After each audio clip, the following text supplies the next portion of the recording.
Paano palitan ang name sa profile kagaya po niyang name na Katiktik Channel? Salamat po. So mga Katiktik, ito po pala yung tanong po ni Sir J. Lord Perez po. So ngayon mga Katiktik, sundan nyo lang po ako, no? Okay, punta lang tayo sa ating profile po. Pagkatapos, i-click po natin yung sa taas po.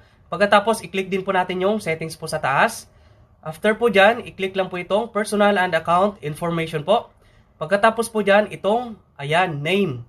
I-click po natin yung name. Okay, tapos makikita po natin yung first name, middle name, surname. Ayan po mga Katiktik, kasimple lang. Tapos, ayan po, review changes po. So, may note po dyan 60 days before po natin ulit siyang pwedeng palitan po mga Katiktik. So, reminders lang po mga Katiktik, yung sa aking, itong Katiktik channel ko po is a page po mga Katiktik. Pero kapag profile po ang gamit nyo po mga Katiktik, pwede naman ibahin po natin yung name. Pero, mas maganda po, wag nyo na pong ibahin po. Kasi kapag once na mag-subscribe po kayo sa Meta Verified Blue Badge, is ma-approve po agad kayo mga Katiktik. No? Kasi ngayon, as marami